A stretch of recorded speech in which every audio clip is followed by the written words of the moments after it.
My guess is in probably 10 years, it will be very unusual for cars to be built that are not fully autonomous. 10 years. 10 years from now. Yeah.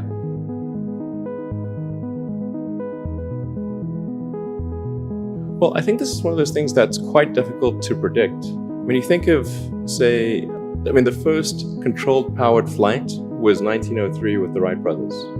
And then 66 years later, we put the first people on the moon. I mean, that if you'd ask people, say in 1900, what are the odds of, man landing on the moon, they would have said that's ridiculous.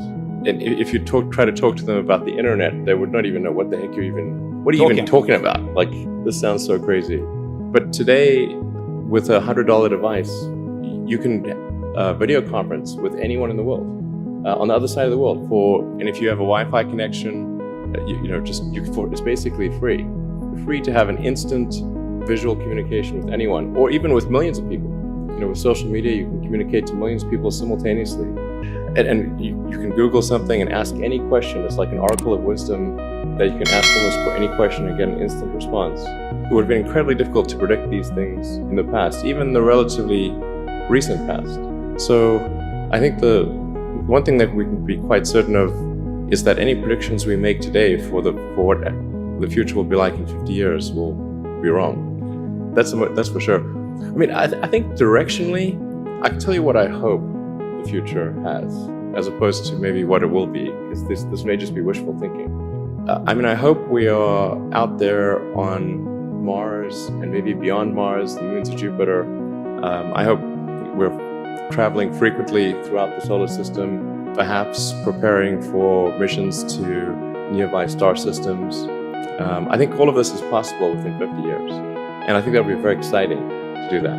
And I think we'll see autonomy and artificial intelligence advance tremendously. I think that's actually quite near term. My guess is in probably 10 years, it will be very unusual for cars to be built that are not fully autonomous. 10 years. 10 years from now. Yeah. I think almost all cars built will be capable of full autonomy in about 10 years.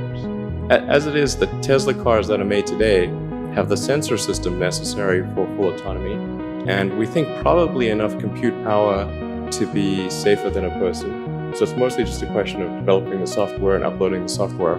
And if it turns out that that more compute power is needed, we can easily upgrade the computer. And so that's all Tesla's built since October of last year. And other manufacturers will follow and do the same thing. So getting in a car will be like getting in an elevator. You just tell it where you want to go, and it takes you there with extreme levels of safety. And that'll be normal. It'll just be normal.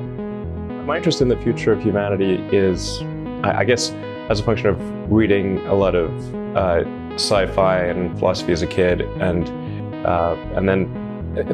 just sort of thinking about, okay, what's important to do? Like, why do anything? What's the meaning of life? And I came to the conclusion that what we really need to do is make sure that life continues into the future, and particularly conscious life. And in doing so, we'll be better able to understand the nature of the universe and achieve greater enlightenment. I think the thing that drives me is that I want to be able to think about the future and feel good about that. We're doing what we can to have the future be as good as possible, to be inspired by what is likely to happen, and to look forward to the next day. So that's what really drives me, is trying to figure out how do we make sure that things are great.